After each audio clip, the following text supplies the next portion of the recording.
Hello, everyone. I'm Kat again, and for our Module 5 continuation of the topic, let's explore the additional piece of social marketing. But before that, let's take a quick review on the four major elements of social marketing. So, we have the product, which refers to the desired behavior change. So, it could be tangible or intangible offering that will benefit individuals or the society. We also have the price. So this refers to the costs, and it's not just about the financial aspect, but also the psychological, the time that was spent, and of course the efforts that's associated with adopting the desired behavior.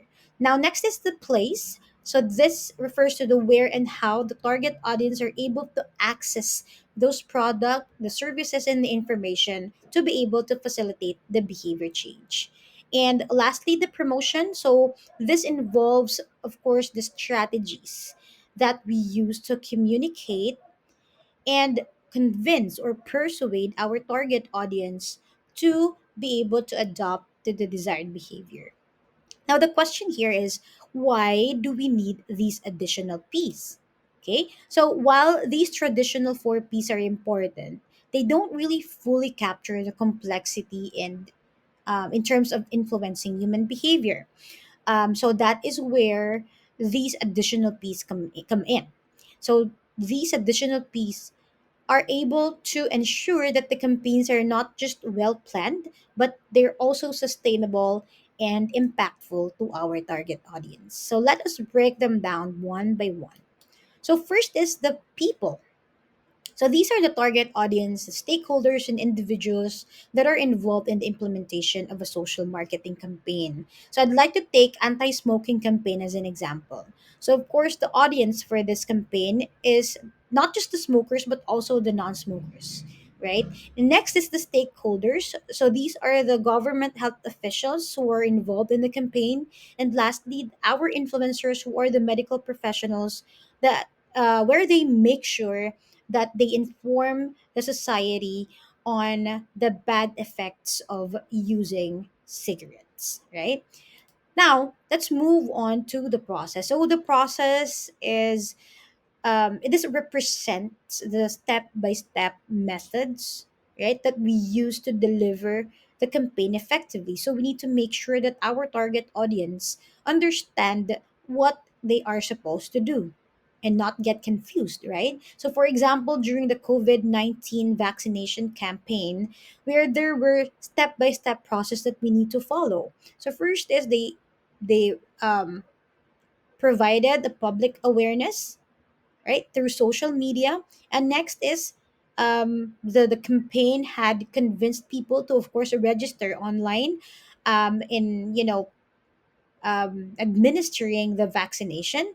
And the next step is they go to the place where the vaccination is being done. And lastly, after a few months, right, they're supposed to have a follow-up booster shot for that same COVID-19 vaccination, right?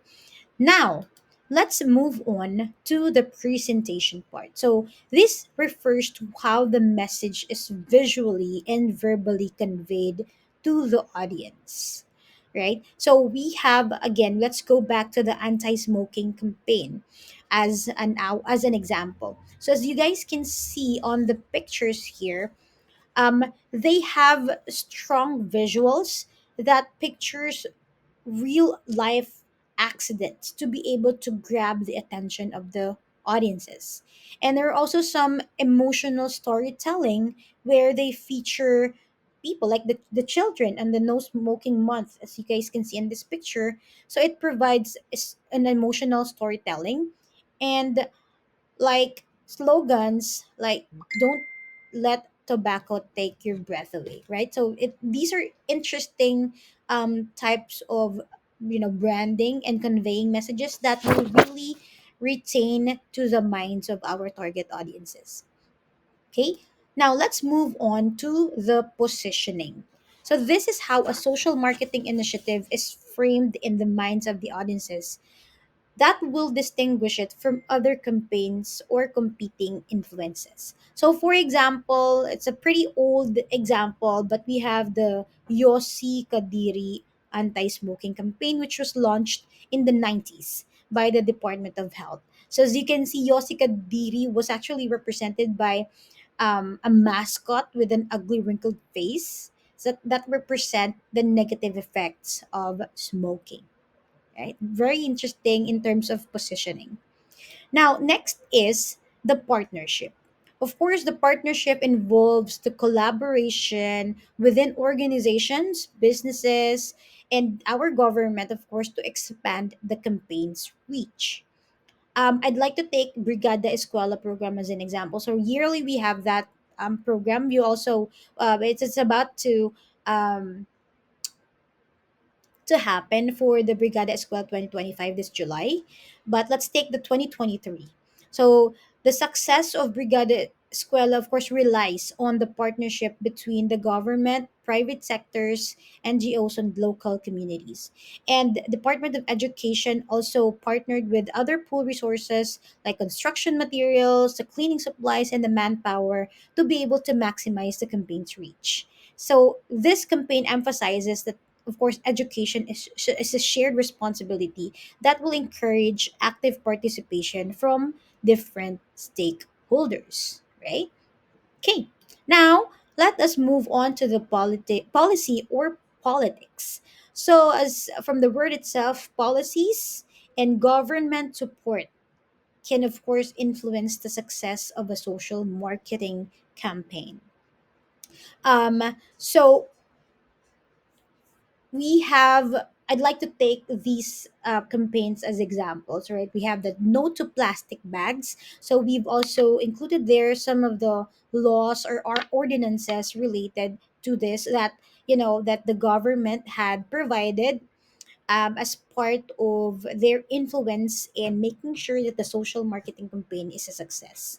So we have the Makati City Ordinance number 2013-095 that prohibits the use of plastic bags and styrofoam in commercial establishments, and then the Quezon City Ordinance number 2868/2019 that regulates the distribution of single use plastics in food businesses. We also have the Straw Wars campaign, where one ordinance or law was the House Bill number 9147, which is the Single Use Plastics Regulation Acts that aim to phase out single use plastic in the Philippines. So for those of my classmates who are fans of whenever you guys drink and have your coffee in Starbucks, right? Previously we had the plastic straws, and now these days we are using the paper straw, and I'm pretty sure that it's a little bit uncomfortable because it just becomes really soft and it doesn't really feel good to drink right? But of course that is one part of these types of campaign. All right. So that is the last P from the additional piece in social marketing. Now let's gather your insights. I'd like to take your insights and your opinions on these questions. So, which of the additional piece, people, process, presentation, positioning, partnership, and policy, which we discussed earlier, do you think has the biggest impact on a social marketing campaign and why?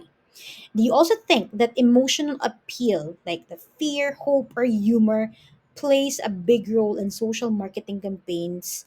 Why or why not? All right. So thank you so much for listening. I hope you guys have a great day. We have the references here as well. So you enjoy your week.